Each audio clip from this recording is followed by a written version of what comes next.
अस्सलाम वालेकुम, good morning everybody, welcome. क्या हाल है? How is everybody doing? Everybody is doing well. और एक विड्रॉल होता है ना पीएसएल का, जब पीएसएल खत्म हो जाए तो हो रहा है। नहीं, लेकिन वो विड्रॉल तो इसलिए खत्म हो गया, इसलिए नहीं हुआ क्योंकि पाक बांग्लादेश सीरीज शुरू हो गई है। ना सिर्फ शुरू हो गई, हम जीत गए, मतलब ये बहुत बड़ी बात है। तो लिहाजा बिल्कुल एक्चुअली मुझे तो लगा कंटिन्यूएशन जो है वो पीएसएल की वो चलना स्टार्ट होगी। हाउएवर हमारी एक साइड पे टीम थी और एक साइड पे बांग्लादेश की थी, and then of course the same ground as well, Gaddafi stadium में हो रहा था, same ground as well and brilliant performances as well. So उस पे भी हम सर्टेनली बात करेंगे आगे चलकर। शुरू में वैसे थोड़ा सा डर लगा जब दोनों ही आते ही हमारे ओपनर जल्दी आउट हो गए थे, लेकिन सलमान अली आगा किसी भी मौके पे मुझे नहीं लगा अंडर प्रेशर आए हों। उनकी अपनी परफॉर्मेंस सर्टेनली बहुत अच्छी रही और उनका अपना भी तो एक मतलब the all eyes were on him with his first captaincy. तो ही हमारा मिडिल ऑर्डर और हमारा लोअर मिडिल ऑर्डर उसने परफॉर्म किया और ये मैच हम जीत कर। अच्छा, फिर वो जो चेंजेस थे ना, ऑब्वियसली कुछ बड़े नाम नहीं थे सिलेक्टेड थे for this team and all that. I mean like there is a hope there, let's see, there is, it's a young team और इसको बनने में ऑब्वियसली टाइम भी लगेगा, लेकिन I would say good start. Of course अब हमारे experts क्या कहेंगे, that's another story all together, जिस पे हम आएंगे लेटर इन द शो। लेकिन उसके अलावा और भी बड़ी चीजें हैं, लेकिन हमने उसके अलावा इसलिए चीजें हैं क्योंकि हमारा जो हमसाया है ना वो इतना ऑब्सेस्ड है हमसे कि बस उसकी सियासत, उसकी बातें, उनके वजीर आज़म के बयानात वो हमारे ही गिर्द घूम रहे हैं। हम तो ये चाह रहे थे कि अब ये चैप्टर हो गया है, सब चीज़ें सेटल डाउन हो जाएं, सीज फायर कंटिन्यू करे, अमन बहाल हो और वो अपनी ज़िंदगी में आगे बढ़ें, हम अपनी ज़िंदगी में आगे बढ़ें। लेकिन वो वी अंडरस्टैंड दैट अब्दुल्ला, लोग हो जाते हैं हमसे ऑब्सेस्ड, इट्स ओके, मतलब हो जाता होता है ना, किसको क्या ब्लेम करें। है कि भारतीय वज़ीर आज़म नरेंद्र मोदी की जानिब से पाकिस्तान के खिलाफ आपको पता है धमकियों का सिलसिला रुक नहीं रहा है। ये मैं सियासी फ़ायदा हासिल करने की कोशिश नहीं लग रही है, बल्कि पाकिस्तान को मुस्तकिल नुकसान पहुंचाने की सोची समझी साजिश महसूस हो रही है। खासतौर पर पाकिस्तान का पानी बंद करने की बार बार वो धमकियां दे रहे हैं, बता रहे हैं कि मैं ये कर दूंगा, मैं वो कर दूंगा, अभी तो मैंने कूड़ा साफ किया है, मैंने फलाना किया है। ये मामला खासा संजीदा होता जा रहा है। भारतीय मीडिया में ऐसी बातें सुनाई दे रही हैं कि भारत ने पाकिस्तान का पानी रोकने के लिए लॉन्ग टर्म मंसूबाबंदी शुरू कर दी है। पाकिस्तान को हर सूरत इस साजिश का तोड़ करना है। ऑपरेशन सिंदूर में बदतरीन नाकामी के बाद मोदी सरकार एक बार फिर जंगी जुनून में मुब्तला है और आप ये सोचिए कि इंस्पिरेशन कहां से हासिल की जा रही है। वो तो दुनिया इस वक्त इजराइल के किरदार पर सवाल उठा रही है। सवाल क्या उठा रही है?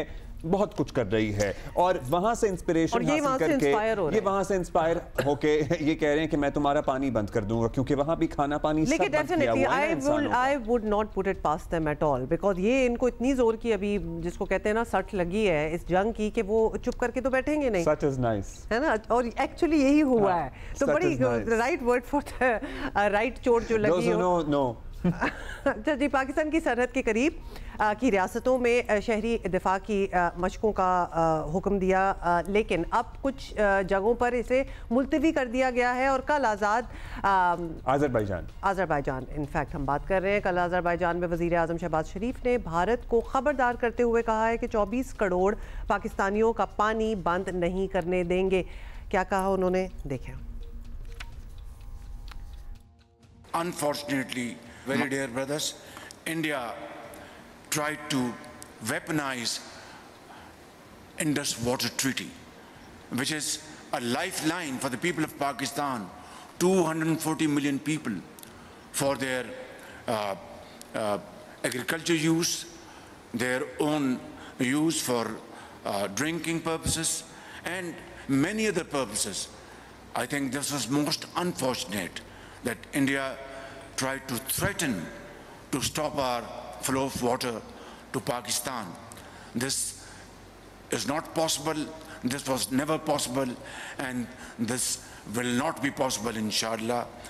We are making proper arrangements to ensure that India never ever does it. अच्छा, अमेरिका ने जारियत और इश्तिआल अंगेजी पर उतरे भारत को एक बार फिर लगाम दे दी है और क्या किया ये भी आपको बता दें। भारत के सेक्रेटरी खारजा विक्रम मिस्री ने अमेरिका के नायब वजीर खारजा से वाशिंगटन में मुलाकात की है और ज़राए के मुताबिक अमेरिका ने दो टोक अंदाज में भारत पर वाजे किया है कि इलाकाई इस्तेहकाम और अमन बरकरार रखा जाए और उधर पाकिस्तान का पानी बंद करने की भारतीय धमकियों को कल दफ्तर खारजा ने मुस्तरद कर दिया है। तर्जुमान दफ्तर खारजा ने कहा है कि भारतीय वजीर आज़म का बैनुल-अक़वामी मुआहदे के तहत बांटे गए पानी को हथियार के तौर पर इस्तेमाल करना आलमी इक़्तिदार की खुली खिलाफ वर्जी है।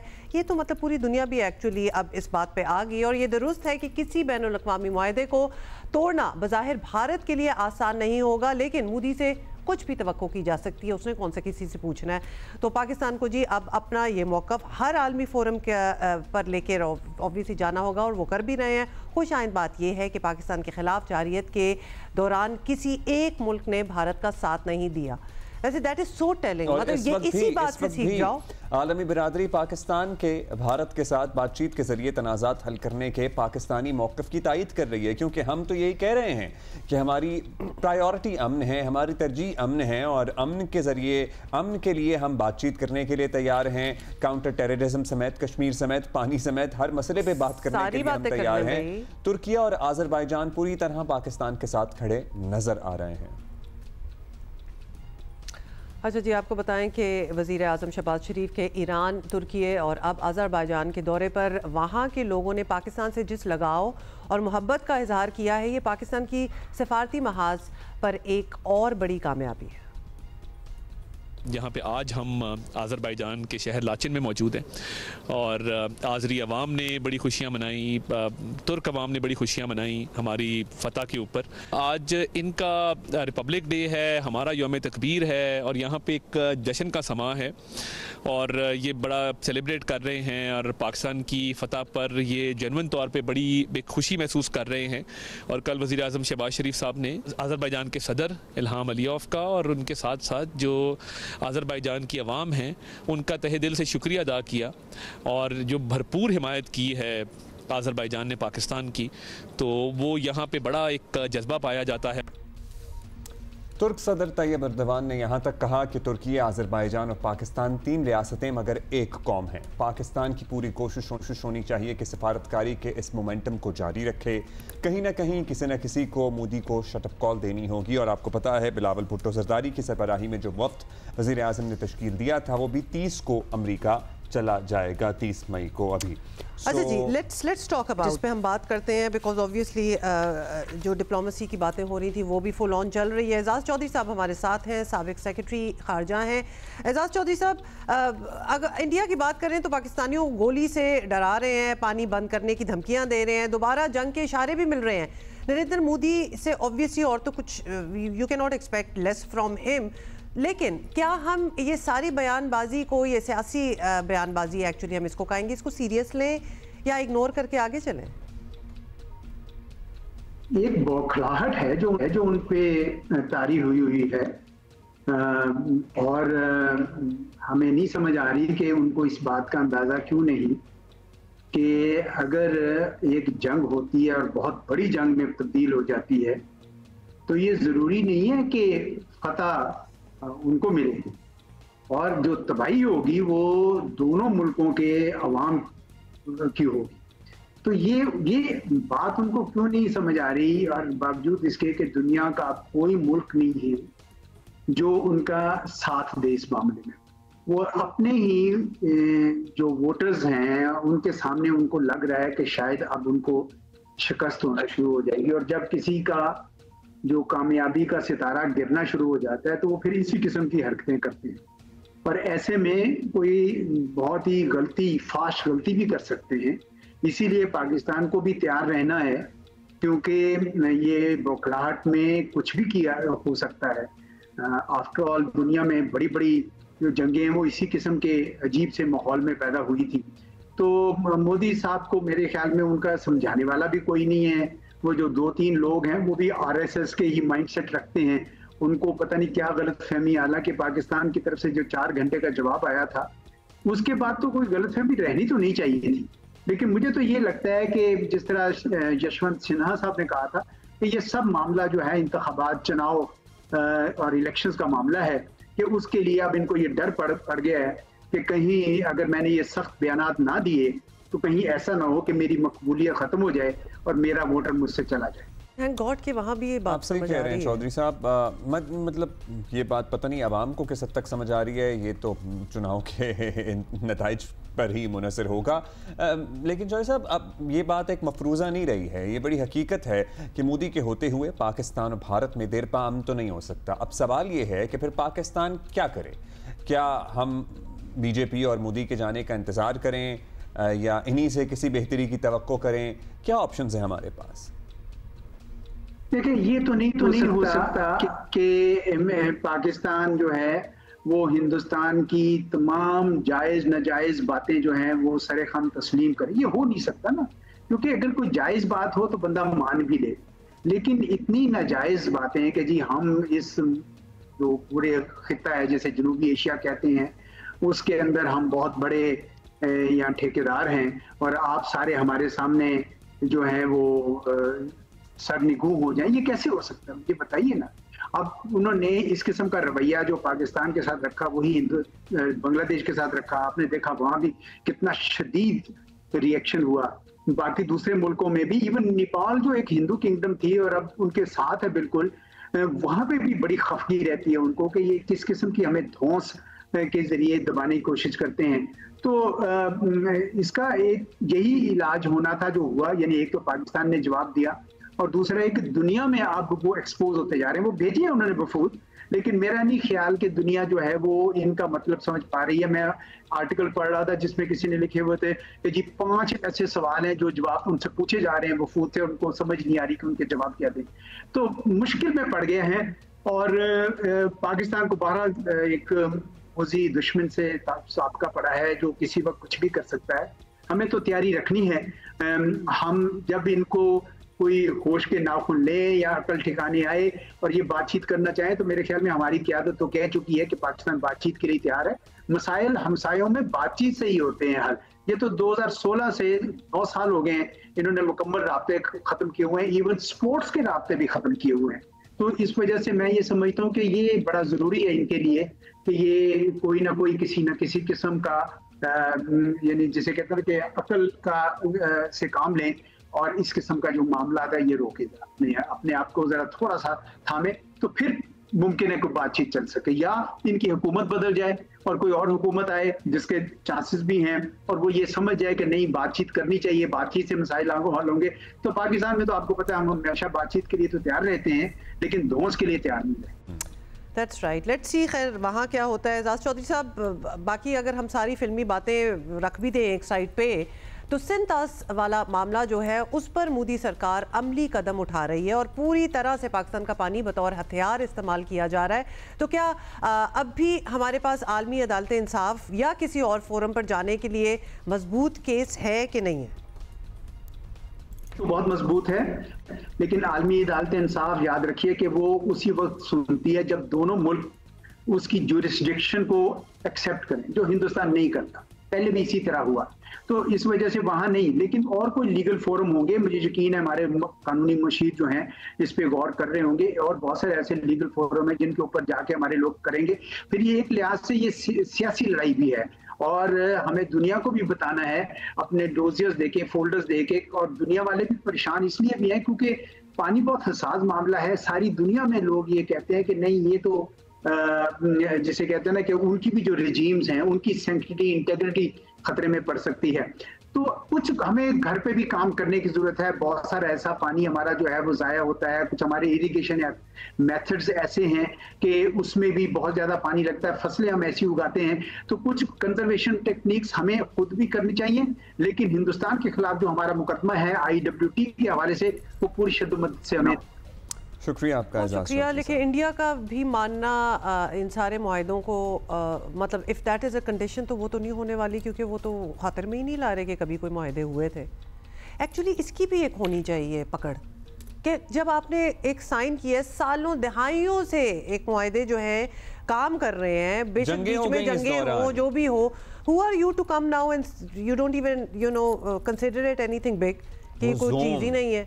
ये जो ह्यूबरस, ये जो है ना मोदी का, और ये जो ह्यूबरस मोदी का जो एटीट्यूड है, ये पिछले 10 सालों में पूरी कौम में ये डाला गया है। Because the people also it seems sometimes, at least अगर आप उनका सोशल मीडिया और रेगुलर मीडिया देखें तो उनमें भी ये एक आकड़ कहें या वॉट एवर इट इज़ वो आ चुकी है कि we can do whatever we want, no you can not. अच्छा जी, अभी आगे बढ़ेंगे। कल कराची में बड़ा अफसोसनाक वाक़या हुआ। एक और बच्चा खुले मैनहोल की नज़र हो गया। इलाका था जमशेद रोड, यहाँ पर कमसिन बच्चा खुले मैनहोल में गिरकर जाँ बहक हो गया।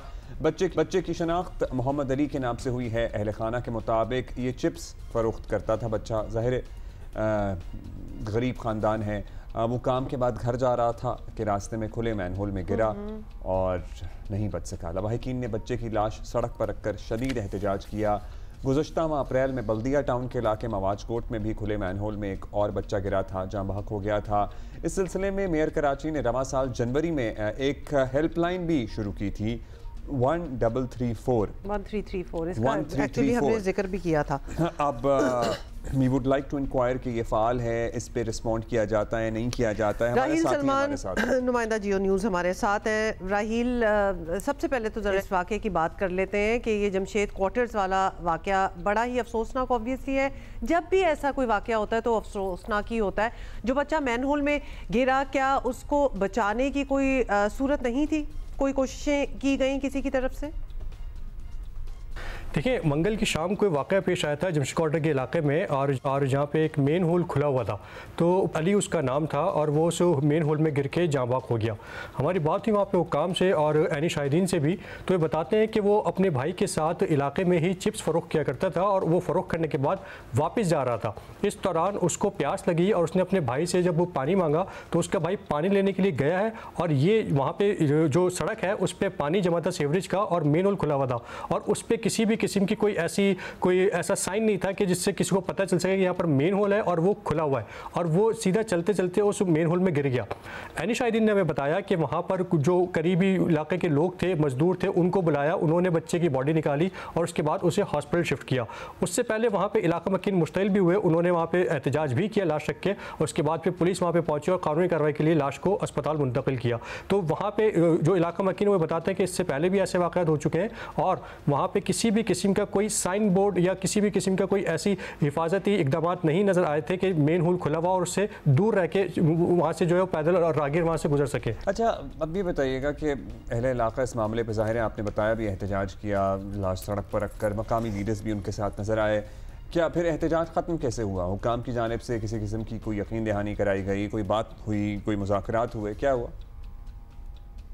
देखिए, ये यकीनी तौर पे एक बहुत ही अफसोसनाक वाक़या था। एक 4 साल का बच्चा, 5 साल का बच्चा जो है वो गिर के गटर में जाँ बहक हो जाए, तो यकीनी तौर पे इलाका मकीन जो है वो नेचुरली वो उस मुश्तइल होते हैं, और वो उनका मुश्तइल होना नज़र भी आया। उन्होंने सबसे पहले एहतजाज किया, उसके बाद फिर वो बड़ी तादाद में जो है वो उस फैमिली के साथ मौजूद रहे, जहाँ पे अस्पताल में कानूनी कार्रवाई की गई। उसके बाद फिर उसे सरखाने में रखवाया गया, और जो पुलिस स्टेशन है वहाँ पर भी लोगों की एक बड़ी तादाद पहुँची।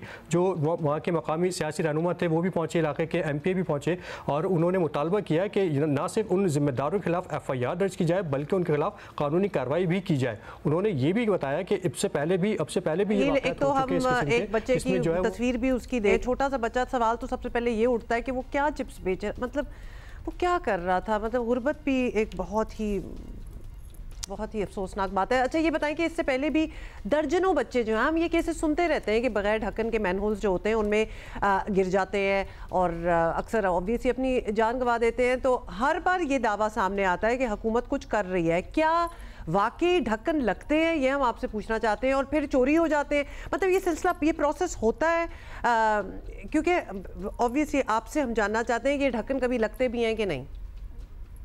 देखिए, ये तो जो मुताल्लिका इदारे हैं उनको चाहिए कि वो फौरी तौर पर जो भी पूरे शहर में जहाँ कहीं भी इस किस्म के वाक़यात होते हैं, या उनको ख़ुद भी मालूमात रहनी चाहिए कि कहाँ पे मेन होल खुला हुआ है, कहाँ पे गटर का ढक्कन नहीं है, तो वहाँ पे उनको आज खुद लगा देने चाहिए, ना सिर्फ ये कि ऐसे हादसा का इंतज़ार किया जाए। इससे पहले भी हमने देखा कि पिछले साल भी 14 अगस्त से एक दिन पहले जो है वो मलेरी के इलाके में एक 5 से 6 साल का बच्चा वो भी गिर गया था। वो भी उस वक्त जो है वो गटर का ढक्कन खुला हुआ था, और उसके बाद बहुत बड़े बड़े दावे किए गए हुकूमती सतह पर कि आइंदा ऐसे इकदाम ऐसे वाक़यात की रोकथाम की जाएगी और गड्ढे के ढक्कन लगा दी जाएंगे। लेकिन आज हमने देखा कि एक दफ़ा फिर इस किस्म का वाक़या हुआ और ऐसे वाक़यात रुकते नहीं हैं, और रुकते इसी वजह से भी नहीं है जो वहाँ पर इलाका मकीन में बताते हैं कि अगर किसी एक के खिलाफ भी कोई कानूनी कार्रवाई हो जाती, जो भी मुताल्लिका जिम्मेदार अफसरान हैं वो अरेस्ट हो जाता है, उसके खिलाफ कोई कानूनी कार्रवाई हो जाती है, वो जेल चला जाता है, तो शायद ऐसे वाक़यात की रोकथाम मुमकिन हो सके। मतलब अभी तो आयत पे ही बातें करें। Rahil, thank you so much for telling us. अच्छा, ये जो तस्वीर बच्चे की है ना,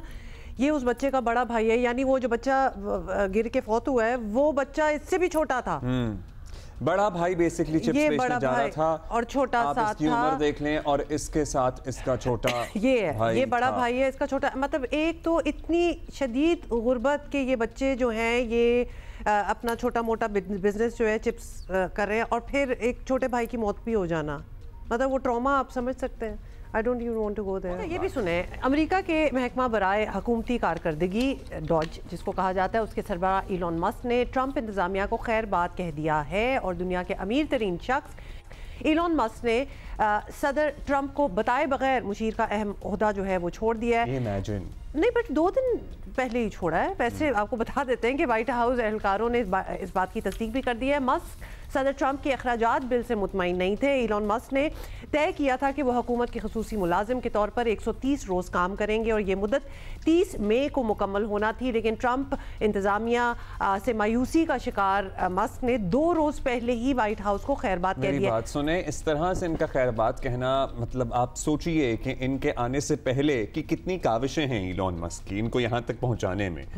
मतलब सारा एक्स का मामला, ट्विटर का मामला, मतलब पूरी उनकी कैंपेन चलाना, उसको लीड करना, बड़ी कंट्रीब्यूशन है इलॉन मस्क की सदर ट्रंप। हाँ, मतलब obviously it is very telling in the sense कि एक तो बताए बगैर छोड़ देना, फिर 2 दिन पहले, मतलब वेट भी कर सकते थे ना, ताकि हम ऐसे ही बैठ के यहाँ बातें ना कर रहे होते।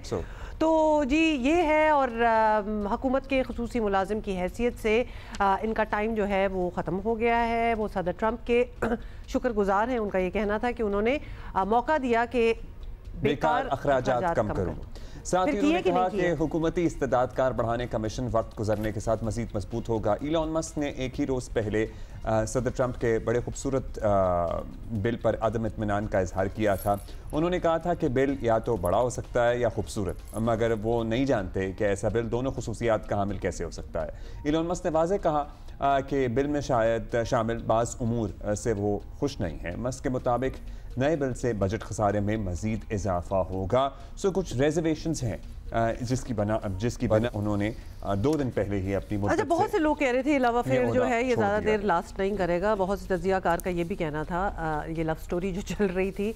बट लेट्स सी एक्चुअली के हाउ इट अनफोल्ड्स। लेकिन फिलहाल की यही खबर है that we wanted to share with you. अच्छा जी, कल की T20 सीरीज़ के आगाज़ की बात करेंगे, और पाकिस्तान ने बांग्लादेश को सीरीज़ के पहले T20 में 37 रन से शिकस्त दे दी और यूं ये मैच जीत लिया। कज़ाफ़ी स्टेडियम अब मतलब हम खेलते आ रहे हैं, खेल रहे थे वहाँ पे। अब तो आसान है हमारे लिए वहाँ खेलना, मैच जीतना। पाकिस्तान ने 7 विकेटों पर 201 रन बनाए। कप्तान सलमान अली आगा ने निस्फ सेंचुरी बनाई। PSL में शानदार कारकर्दगी का मुजाहरा करने वाले जो प्लेयर ऑफ द टूर्नामेंट भी थे हसन नवाज, उनका भी कल बल्ला चला। वो अपनी नई चमचमाती इलेक्ट्रिक गाड़ी में आए होंगे ना, बड़ी कूल सी गाड़ी मिली है भाई, बड़ी अच्छी वाली। सो वो आए होंगे चिल मोड में और उन्होंने बस कहा होगा कि आओ मैं दिखाऊं। उन्होंने 200 के स्ट्राइक रेट से 44 रन्स की इनिंग्स खेली, नॉट बैड। और शादाब खान भी ideal T20 inning.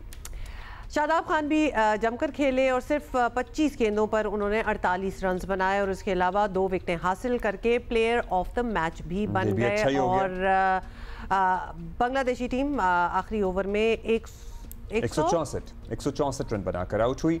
Hasan Ali ने करियर बेस्ट बॉलिंग करते हुए 30 रन के एवज 5 खिलाड़ियों को आउट किया। So cool by the way, मतलब के बैक टू बैक होते चले जा रहे थे जिन पे बात की जा सकती है। Syed Yahya Hussaini senior sports journalist हमारे साथ मौजूद हैं।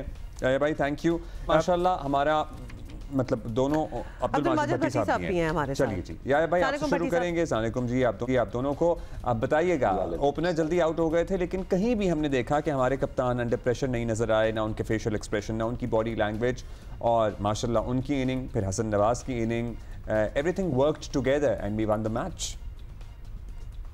सबसे पहले तो अब्दुल्ला आपको, हुमा को और माजिद भट्टी साहब को अस्सलाम वालेकुम। और बिल्कुल आपने ठीक कहा, मैनेजमेंट, नए खिलाड़ी, और नए कोच के साथ एक नई शुरुआत और बांग्लादेश की टीम के खिलाफ हमारा जो परफॉर्मेंस है उसको बिल्कुल रेट करना चाहिए, इस टीम को मौका देना चाहिए। नए खिलाड़ियों के साथ हमने अभी आगे बढ़ना है। ठीक है, साइम और फखर जमान परफॉर्म ना कर सके, लेकिन 172 के स्ट्राइक रेट से हारिस ने बैटिंग की, 165 के स्ट्राइक रेट से कप्तान ने बैटिंग की, 200 के स्ट्राइक से शादाब ने बैटिंग की, 165 के स्ट्राइक से फहीम अशरफ ने बैटिंग की और 175 के स्ट्राइक रेट से जो है वो हसन नवाज ने बैटिंग की। इसके साथ साथ जो और इम्पोर्टेंट चीज थी वो ये कि कल पाकिस्तान ने पहले 5 ओवर में जो है वो 5 डॉट बोलने के लिए, अगले 5 ओवर में पाकिस्तान ने 6 डॉट बोलने के लिए, 11 से 15 ओवर के दौरान पाकिस्तान ने 10 डॉट बोलने के लिए और आखिरी 5 ओवर में सिर्फ 2 डॉट बोले।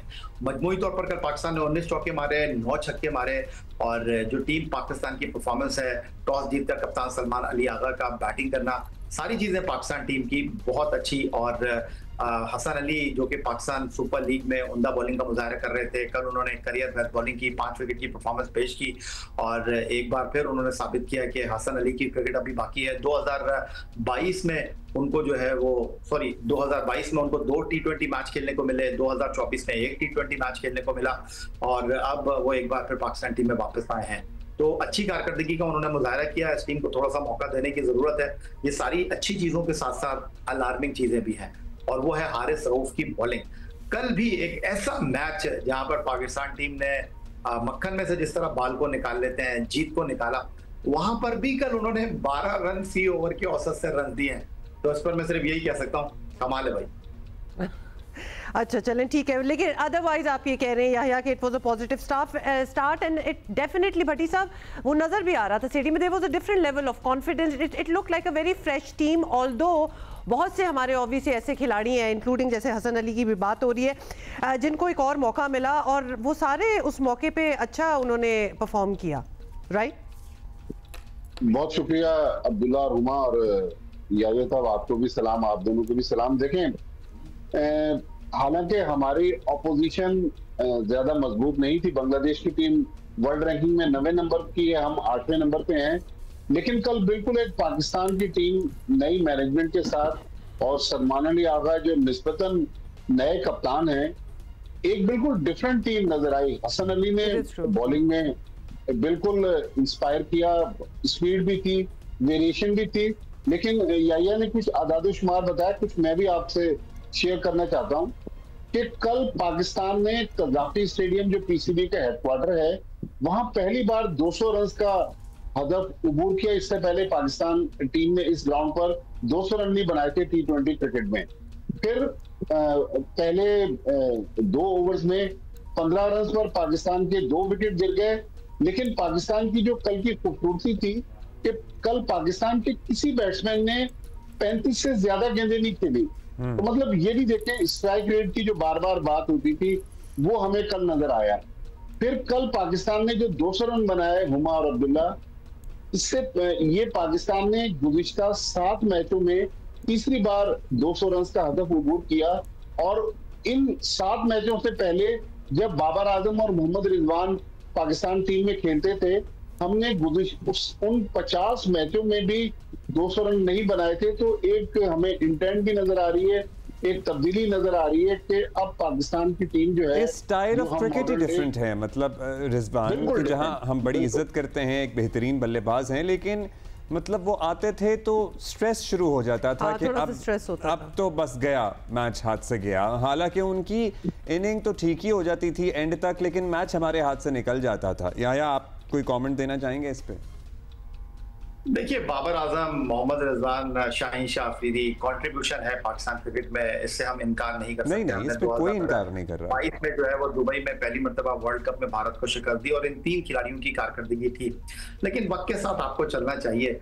और मैं ये नहीं कह रहा कि क्रिकेट खत्म हो गई है बाबर और रिजवान की, बिल्कुल आपको अपने आप को तब्दील करके, जिस तरह माजिद भट्टी साहब ने कहा कि किसी बल्लेबाज ने 35 से ज्यादा गेंदें नहीं खेली। अब ये क्रिकेट की डिमांड है, ये क्रिकेट की रिक्वायरमेंट है। कल आप देखिए कि वेरी फर्स्ट बॉल के ऊपर साइम आउट हुए, फिर उसके बाद फखर जमान भी जल्दी आउट हो गए, लेकिन ऐसा नहीं कहीं आपको लगा कि हमारी टीम अंडर प्रेशर आई है। जो भी आ रहा था वो अटैक ही कर रहा था।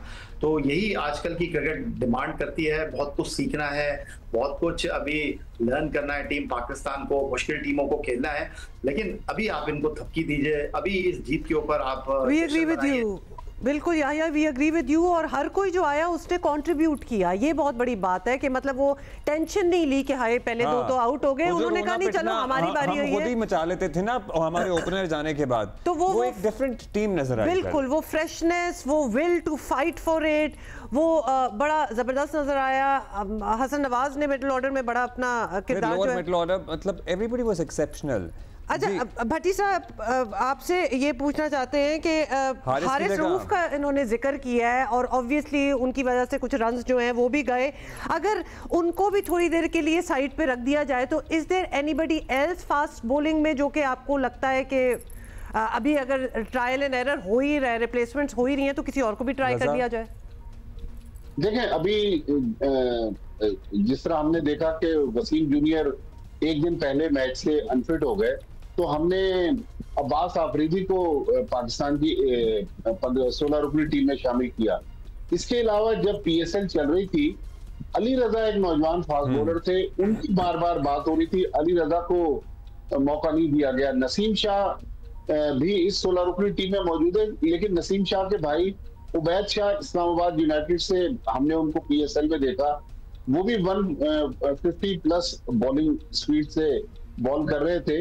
तो मेरा ख्याल हमारे पास टैलेंट है, लेकिन पिछले कुछ सालों में हम लोग चंद मखसूस चेहरों के पीछे भागते रहे। एक हमारा जो माइंडसेट था वो T20 वाला माइंडसेट नहीं था। मेरे ख्याल में हम हार से न डरें, हमने अगले साल T20 वर्ल्ड कप खेलना है और कुछ नए लड़के जो बेंच में बैठे हुए या बाहर बैठे हुए भी आजमाने। आपने भट्टी साहब बड़ी अच्छी बात की है, क्योंकि जाहिर है एक नई मैनेजमेंट के तहत अब ये एक नई टीम उभर कर सामने आई है। टू बी ऑनेस्ट, हम जहनी तौर पर तैयार थे, मतलब वी वर ओके अगर हम इस मैच में बहुत कोई अच्छा परफॉर्म ना भी कर पाते, क्योंकि हमें पता है कि एक नया सिलसिला शुरू हुआ है और जब भी कोई नया सिलसिला शुरू होता है उसे टाइम देना चाहिए। और मेरा ख्याल है कि हम सारे क्रिकेट फैंस अब इस बात को समझते हैं। सो या बट इसमें तो दादी देनी बनती है कि लड़कों ने अच्छा ही कर दिया। या and Bhatti sahab, thank you so much, that's all the time we had. लेकिन डेफिनेटली अब्दुल्ला आपने बात सही की, it's a relatively new team, it's a new collection of the same people, लेकिन अच्छा परफॉर्म किया, but we need to give them time. मतलब over excite ना हो, अभी और भी बड़े मैचेस रहते हैं और मैनेजमेंट को भी टाइम देना है। दोनों को एक नया सिस्टम बना है, उसको जेल होने में भी टाइम लगता है और ये तो माशाल्लाह शुरू से ही अच्छा परफॉर्म कर रहे हैं। लेकिन अगर बीच में कोई ऊंच नीच आए भी, so it's okay, take it easy. अच्छा ये भी सुने, गुजरांवाला में कौमी क्रिकेटर हसन अली की वालदा से डकैती का अफसोसनाक वाकया जो है वो पेश आया है। हसन अली के भाई खुर्रम के मुताबिक वालदा जो है वो बाजार जा रही थी, मोटरसाइकिल पर सवार 2 डाकू वालदा से पर्स छीनकर फरार हो गए। पर्स में 2,30,000 रुपए थे और पुलिस का कहना है कि मुल्ज़मान की गिरफ्तारी के लिए कोशिशें जो हैं वो जारी हैं। हम उम्मीद ही कर सकते हैं कि वो मिल भी जाएं। डाकू राना अंसर हमारे साथ हैं, नुमाइंदा जियो न्यूज़ गुजरांवाला से हमें ज्वाइन कर रहे हैं। राना अंसर, क्या वाक़या है, कहाँ जा रही थी और मतलब क्या मोड ऑफ ट्रांसपोर्ट है, गाड़ी में थी? डाकू राना अंसर नहीं है, राना अंसर है हमारे साथ। जी, राना अंसर को पता है कि वो कौन है। गुजरांवाला का नवाही इलाका लद्देवाला बड़ाइच, और वहाँ एक छोटी सी सोसाइटी है, शहर से बाहर ये रूरल एरिया है जहाँ हसन अली के वालिदैन रहते हैं। तो हसन अली की वालदा अपने घर से निकली थी, साथ ही उनके घर के बाहर मेन हाफिजाबाद रोड है, वो वहां पर खड़ी थी। उन्होंने ईद शॉपिंग के लिए बाजार जाना था, उनके हाथ में पर्स था। उनका जो बेटा है वो गाड़ी लेके आ रहा था, वो बेटे का इंतजार करी थी कि गाड़ी में उसके साथ बैठ के बाजार जाएंगी। तो एक शख्स आता है मोटरसाइकिल पर सवार होके, तो वो आके इनकी वालदा के पास रुकता है, एक तो बात करता है और उसके बाद अचानक पर्स जो उनके हाथ में था वो छीनकर फरार हो जाता था। वो ये अपना पुलिस ने जो तहकीकात की हैं और जो उनकी वालदा ने बताया है इसकी, क्योंकि FIR भी थाना लद्देवाला वड़ाइच में दर्ज कर ली गई है। नौजवान लड़का था, उसने ट्राउजर शर्ट पहना हुआ था, चेहरा भी बिल्कुल वाज़ेह था, उसने छुपाने की कोशिश भी नहीं की और वो आके जो 4-5 सेकंड उसके साथ खड़ा रहा है। तो उनकी वालदा से जब बाद में पूछा तो उन्होंने कहा कि मैं सड़क पर खड़ी थी, तो ये लड़का आके मेरे पास रुका, तो मुझे लगा कोई जानने वाला है। जैसे हसन अली के जो फैन हैं वो उनके वालिदैन को देखते हैं तो आकर बात करने की करते हैं, तो उन्होंने भी ऐसा ही कुछ समझ के उससे करने की कोशिश की। उसने पूछा आप कैसी हैं, यहाँ क्यों खड़ी हैं, तो वो उससे बात करने लगी। तो उसने अचानक जो है वो पर्स छीना। एक ही लड़का के पास गन भी नहीं थी, वो पर्स छीनकर मोटरसाइकिल पर वहां से फरार हो गया।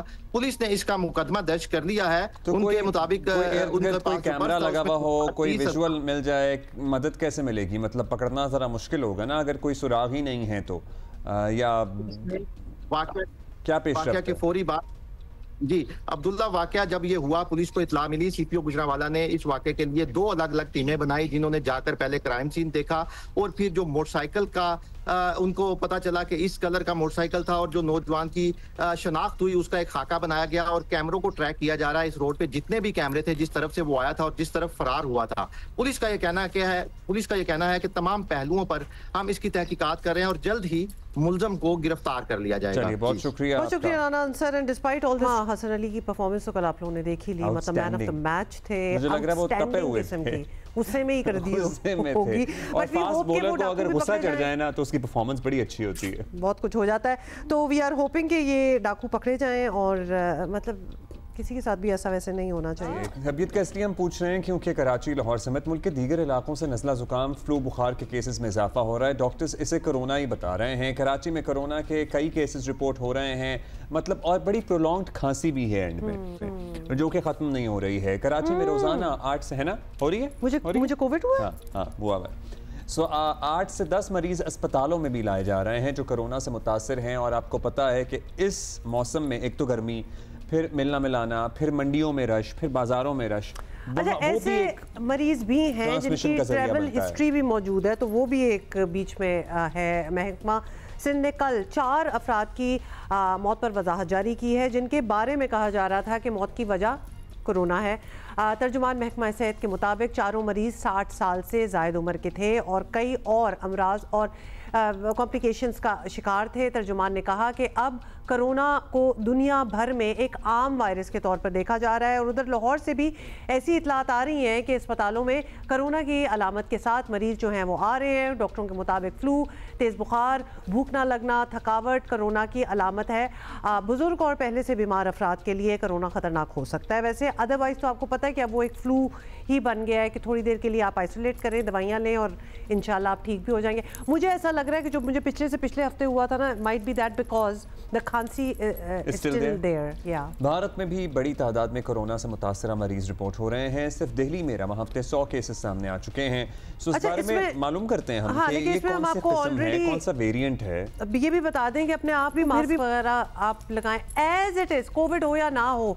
अगर आपको कोई बुखार और खांसी जुकाम इस किस्म का हो रहा है तो मास्क तो लगा लेना कि किसी और को ना लगे। तो please keep doing that. Public places पे, मंडी वगैरह वैसे तो लगाते ही होंगे आई एम श्योर, लेकिन नहीं भी लगाते ना, बहुत सारे नहीं भी लगाते हैं। डॉक्टर फैसल महमूद हमारे साथ हैं, सरबराह हैं शोबा मुताद्दी अमराज की। बहुत शुक्रिया डॉक्टर साहब। खान में बहुत शुक्रिया डॉक्टर साहब। आजकल एक बार फिर कोरोना के बहुत से केसेस आ रहे हैं, इंडिया से भी ऐसी खबरें आ रही हैं। लाहौर, कराची मेट्रोपॉलिटन जो शहर हैं वहाँ से बहुत सारे केसेस रिपोर्ट हो रहे हैं। मतलब कुछ गैर मामूली है ये, इसे हम सीरियस लें? ऐसा है कि कोविड के केसेस वाकई पाकिस्तान के अंदर एंड दीगर दूसरे ममालिक में बढ़ना शुरू हो गए इसके केसेस।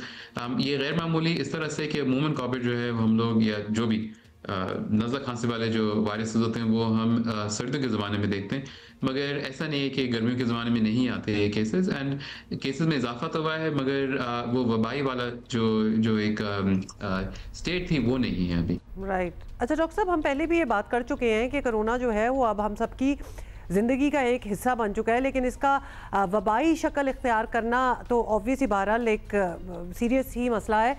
तो क्या बूस्टर शॉट्स, वैक्सीनेशन का दोबारा से सोचा जा रहा है या फिर अब कोई ज़रूरत नहीं है उसकी?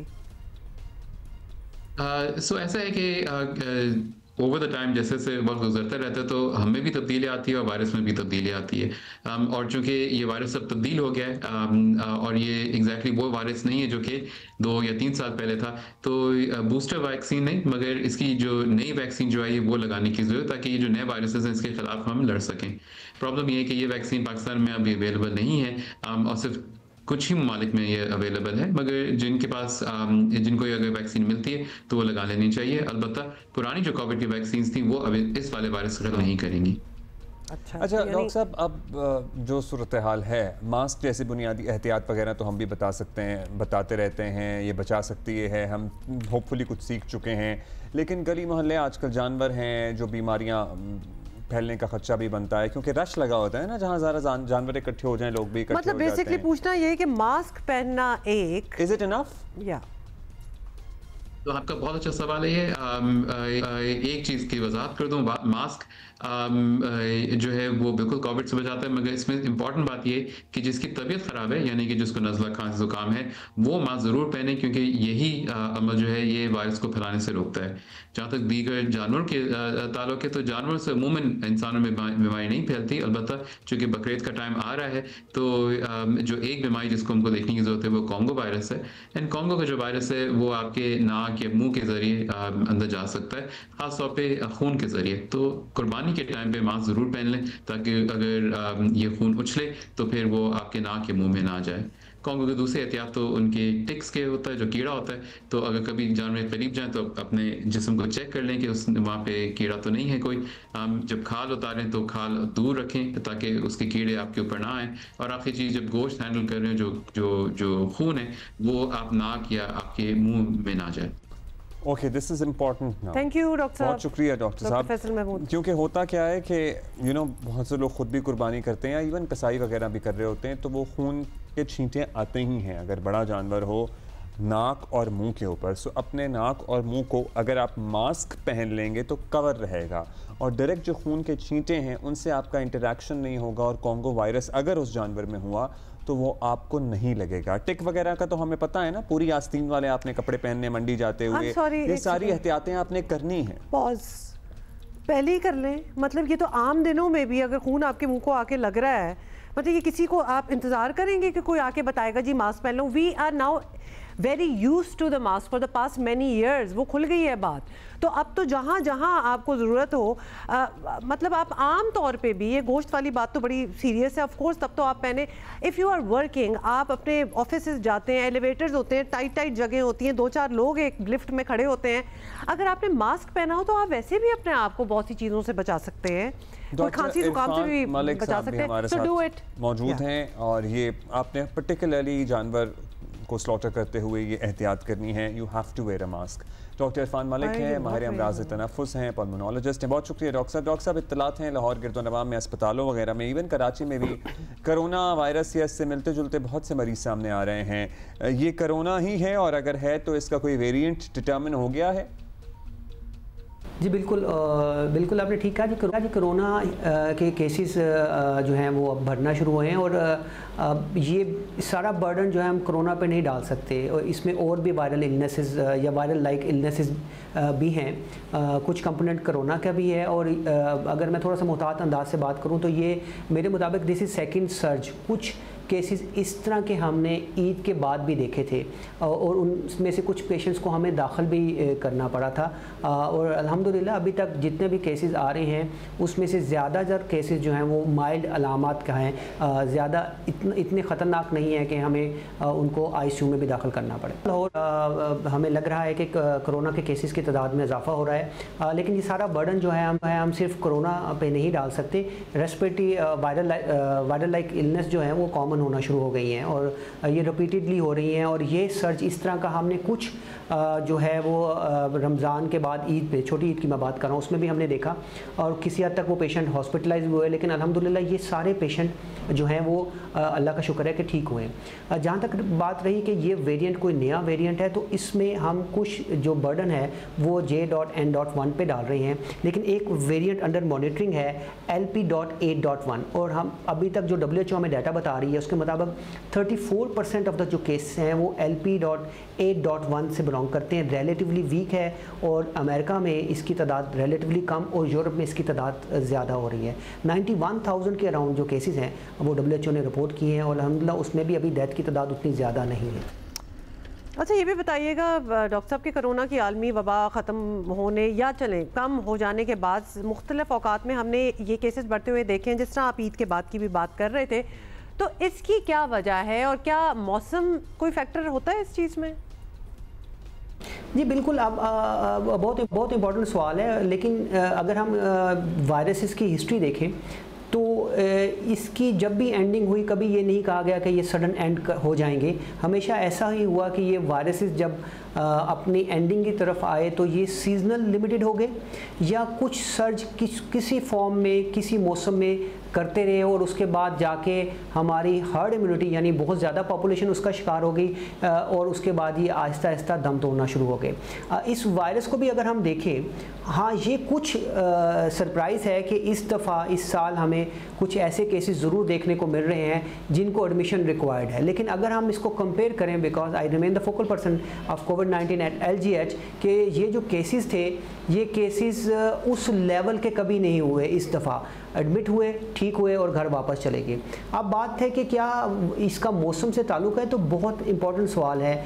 बिल्कुल आप समझें कि जितनी भी रेस्पिरेटरी वायरल इलनेसेस हैं जो जिनका सांस से ताल्लुक़ है वो मौसम के साथ उनका, और मौसम से रिलेटेड अगर मैं बात करूं, ये जो बिहेवियरल चेंज है कि कभी बहुत ज़्यादा कोल्ड वेव है, कभी बहुत ज़्यादा हॉट वेव है, और पोल्यूशन, इनसे इनका बहुत गहरा ताल्लुक़ है। तभी किसी न किसी फॉर्म में सिर्फ कोरोना ही, ये वायरल इलनेसेस चलती रहती हैं। अच्छा, मास्क वगैरह के तो हम तरगीब देते ही हैं। अभी डॉक्टर फैसल से भी बात हो रही थी, वो कह रहे थे जानवरों को हैंडल करते हुए भी mask can be really helpful, particularly slaughter वगैरह के टाइम पे। क्या वो सोशल डिस्टेंसिंग और हाथ मिलाने से इज्तनाब और वो सारी पाबंदियां भी याद ही होंगी लोगों को, क्या वो भी कहीं शुरू करनी पड़ेंगी ऐसे में, या फिर उनके बगैर मास्क काफ़ी रहेगा? इतना अच्छा था, दूर दूर रहे सारे। एक बड़ा मशहूर फिक्र है कि घबराने की ज़रूरत नहीं है, लेकिन कुछ मॉडिफिकेशन हमें अपनी लाइफ में करने की ज़रूरत है। इतनी वायरल इलनेसेस के बाद जो चीज़ हमने, हमारी कौम ने, आप लोगों की वजह से, मीडिया की वजह से समझ ली है, वो ये है कि मास्क उस शख्स का मैं समझता हूँ पहनना ज़रूरी है जिसमें ये अलामत हो, लाइक आपको नज़ला ज़ुकाम है, छींकें आ रही हैं, तो प्लीज़ आप अगर मास्क पहन लेंगे तो इसका स्प्रेड जो है ये और लोगों में कम हो जाएगा। फिर हैंड हाइजीन जो है, इसको एक नॉर्मल प्रोटोकॉल समझे। हाथों की सफाई वैसे ही निस्फ अमान है, तो हम घर से बाहर से जब आते हैं अपने हाथ साफ़ करें, खाने से पहले हाथ साफ़ करें, खाने के बाद हाथ साफ़ करें, तो ये हम अपने आप को बचा सकते हैं। लेकिन इस वबा का फैलने का कतई मतलब ये नहीं है कि हम एक पैनिक क्रिएट कर दें और लोगों को कहें कि जी आप सिर्फ मास्क पहनें। हाँ, वो हाई रिस्क ग्रुप जिसको 12 हम बात करते रहे हैं कि जो एक्सट्रीम ऑफ एज हैं, जो प्रेग्नेंट फीमेल हैं, जो बच्चे हैं, वो कुछ एहतियात करें, और बुज़ुर्ग स्पेसिफिकली एहतियात करें। तो होपफुली इंशाल्लाह ताला ये जो बीमारी है ये ज़्यादा तेज़ी से आगे की तरफ नहीं। हाँ भाई, जो सबसे पहले खुद बीमार होता है ना, अगर वो मास्क पहन ले तो बाकी बच सकते हैं। बहुत शुक्रिया डॉक्टर। और बाकी सारे भी मास्क पहने, मतलब हमने छोड़ा ही क्यों है? बच्चों मास्क पहने, थोड़ी सी सोच, अगर आपको पता चल रहा है कोई छींके मार रहा है, कोई बीमार है, दूर रहे उससे। तो ये सारी चीज़ें जो है ना, जो हम पहले कर रहे थे, उसको वापस लें, सब ठीक हो जाएगा इंशाल्लाह। वैसे भी जिस तरह डॉक्टर कह रहे थे, घबराने की कोई ज़रूरत नहीं। भाई अपने सियासी मंजरनामे की बात कर लेते हैं। वैसे तो आजकल इस पर ज़रा खास तवज्जो होती नहीं है, क्योंकि जो माहौल बना हुआ है, जो हम माहौल बना हुआ है, हमारा हमसाया हमारे दर पे है, और हमारा हमसाया हमारी बहुत अटेंशन ले रहा है, बहुत अटेंशन हमारी ले रहा है। रोज़ नित नए बयानात दाग रहा है, धमकियां भी दे रहा है। हम ज़ाहिर है सफारतकारी के ज़रिए भी हमने अस्करी मैदान में तो उसे हैंडल कर लिया, अब सफारतकारी के ज़रिए उसे हैंडल करने की कोशिश कर रहे हैं। लेकिन फिर भी हमारी अपनी सियासत के भी कुछ मौज़ूआत हैं, जैसे कि इलेक्शन 2024 के बाद से तहरीक इंसाफ की सियासी हिकमत अमली असल में क्या है, ये वो गुत्थी है जो बड़ी कॉम्प्लिकेटेड है। और जब बड़े बड़े दानिश्वरों से हमने भी बात की है इस सिलसिले में। इमरान खान के जेल जाने के बाद से पार्टी क़यादत में किसी भी अहम सियासी मामले पर इत्तेफाक राय नहीं नज़र आ रहा होता। एक रहनुमा एक बात करता है, फिर दूसरा कोई और मौक़िफ़ सामने ले आता है, और तो और इमरान खान की रिहाई जैसे अहम तरीन मसले पर भी किसी वाज़ेह लाहे अमल पर इत्तेफाक दिखाई नहीं दिया। अलीमा खान अपने भाई की रिहाई के लिए अब मुज़ाकरात की वाज़ेह पेशकश कर रही हैं, कह रही हैं कि आप बताएं आपको हमारे भाई से क्या चाहिए, कुछ लोग कुछ दो के है डील हो जाएगी और हम ऑनेस्टी के साथ उसका पास रखेंगे। मगर पार्टी में और भी लोग हैं, फिर वो अपने अपने अंदाज में इस बयान की तशरीह करते हैं। सो उन्होंने क्या कहा था, अलीमा खान साहबा ने क्या कहा था, पहले वो सुन लेते हैं, फिर बाकी बातें करते हैं। आप बताएं, आप से ना डरें, हमारे साथ आके बैठें, हमारे साथ बात करें। एक दफ़ा हमें आज तक 2 साल में ये नहीं पता चला आपको हमारे भाई से चाहिए क्या है, आप मांग क्या रहे हैं। उसके वो तो कह रहे रूल ऑफ लॉ करो, वो रूल ऑफ लॉ के लिए खड़ा है, वो जमहूरियत के लिए खड़ा है।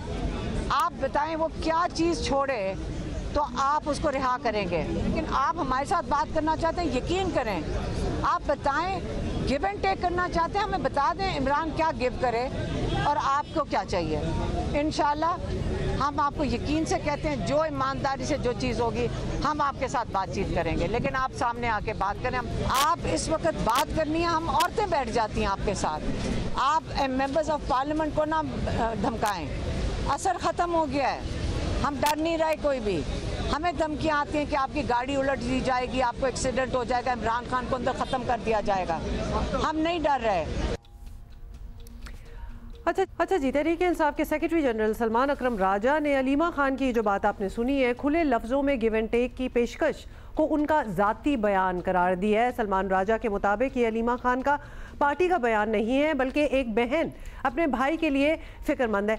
प्रॉब्लम भी यही है एक्चुअली, कि इतने बयान आते हैं और फिर बाकी आ जाते हैं उनको निगेट करने, ये उनका ज़ाती मसला है। So this is also contributing to the problem here. सबसे मजबूत आवाज़ तो अलीमा खान साहिबा ही अब तसव्वुर की जा रही है बहुत अरसे से। नहीं, लेकिन बट सलमान अकरम राजा ने आके उनको अंडरमाइन कर दिया ना, तो प्रॉब्लम ही ये है। बट एनीवे, अभी we have our guest Shaukat Yousafzai Sahab हमारे साथ हैं, उनसे बात करेंगे ये भी। तो सलमान राजा ने आखिर बाय द वे ये भी कहा है कि हम चाहते हैं कि फैसले मेज़ पर हों और बातचीत ही से रास्ता निकले, मगर दूसरी तरफ पार्टी एक बड़े एहतजाज की तैयारियां भी कर रही है। PTI खैबर पख्तूनख्वा के सदर जुनेद अकबर का कहना है कि तहरीक इंसाफ जल्द इस्लामाबाद की तरफ मार्च करेगी और इस बार भी खैबर पख्तूनख्वा के वज़ीर आला अली अमीन गंडापुर जो हैं वो वही एहतजाज को लीड करेंगे। Yes, that's about it. तवाबी में या मार्गल्ला के पहाड़ों में एक जो है टेंट विलेज बनाएंगे। पहले 2-3 दिन वहाँ पर स्टे करेंगे। यहाँ सारे PPK के और जो नज़दीक पंजाब के लोग हैं, कश्मीर के जो लोग हैं वो आएंगे। इसके बाद हम इंशाल्लाह ताला आगे बढ़ेंगे। लेकिन इस दफ़ा हमने ये भी फैसला किया है कंसेंसस से, वो जिसकी क़यादत फैसला करेगी कि इस दफ़ा कराची, क्वेटा और लाहौर के लोग ना आए। लेकिन जिस दिन हम इस्लामाबाद को बंद करेंगे उसी दिन लाहौर के लोकल लोग बंद करेंगे, कराची के लोग भी बंद करेंगे और क्वेटा के लोग भी जो मेन शाहराए हैं तो एहतजाज पे अगर हम यहाँ बैठेंगे तो वो वहाँ बैठ। जिस दिन हम इंशाल्लाह अगर क़यादत ने फैसला किया और हम आएंगे इस्लामाबाद की तरफ, तो उसी दिन सवाबी के करीब जो लोकल लोग हैं वो सवाबी GT रोड बंद करेंगे, साउथ के लोग वो CPEC रोड बंद करेंगे। इस तरह गिलगित बल्तिस्तान के जो लोग जो नज़दीक लोग हैं वो इंशाल्लाह इस्लामाबाद आएंगे। इंशाल्लाह ताला काफ़ी बड़ी तादाद में लोग आएंगे। अच्छा जी, chairman Tehreek Insaf Gauhar Ali Khan army chief Syed Asim Munir को फील्ड मार्शल बनने पर मुबारकबाद देते हैं, मगर बानी PTI के ट्विटर से बिल्कुल ही मुख्तलिफ किस्म के पैगाम आते हैं। उनकी हमशीरा भी बाहर आकर कह देती हैं, बहुत कुछ कहती हैं कि बादशाह सलामत बन जाते हैं एट्सेट्रा एट्सेट्रा। PTI का एक बड़ा हल्का मुफाहमत की सियासत की तरफ माइल है, मगर दूसरी तरफ खैबर पख्तूनख्वा की पार्टी क़यादत 2 बड़े नाकाम एहतजाजों के बावजूद एक और चढ़ाई करने का इरादा रखती है। अच्छा, शौकत यूसुफजई साहब हमारे साथ हैं, रहनुमा PTI हैं, बहुत बार हमारे शो पे आते हैं और बहुत सी बड़े कैंडिडली शौकत साहब आप हमें एक्सप्लेन कर देते हैं कि क्या चल रहा है। सबसे पहले तो बाकी बातें हम बाद में कर लेंगे। ये जो इतने स्टेटमेंट्स आते हैं और एक दूसरे से मुख्तलिफ स्टेटमेंट्स आते हैं, these are high profile leaders of PTI, ये एग्जॉस्टिंग नहीं हो जाता आप लोगों के लिए कि इनकी सफाइयाँ ही पेश करते रहना कि जी इन्होंने ये क्या क्या कहा था, इनका क्या मकसद था। जैसे अलीमा खान साहिबा की अभी स्टेटमेंट है, साथ ही उनको सलमान अकरम राजा ने बिल्कुल उसको डिफ्यूज़ कर दिया उनकी स्टेटमेंट को कि उनकी ज़ाती स्टेटमेंट है। उसके बाद फिर ये फील्ड मार्शल साहब की तैनाती जो उनको ओहदा जो मिला है उस पे गौहर अली खान साहब जो हैं वो तारीफ़ करते हैं। खान साहब की ट्विटर अकाउंट से बिल्कुल ऑपोजिट बात आती है। ये आप लोगों के लिए मुश्किल नहीं है कि पूरा वक्त इसी में गुजर जाता है? बिस्मिल्लाहिर्रहमानिर्रहीम, बहुत शुक्रिया। देखिए, एक इशू तो है, मसला तो है। अब इसको जितना भी छुपाया जाए छुप तो नहीं सकता है, क्योंकि पार्टी की जो हिरार्की है, जो मैन लीडरशिप है, वो अभी तक वर्कर्स को कायल नहीं कर सकी है और ना ही मुतमईन कर सकी है कि वो इमरान खान की रिहाई के लिए अब तक क्या हो रहा है। एक बहुत बड़ी कश्मकश हो रही है पार्टी के अंदर और जो वर्कर्स हैं उनके अंदर लावा पक रहा है। वो काफ़ी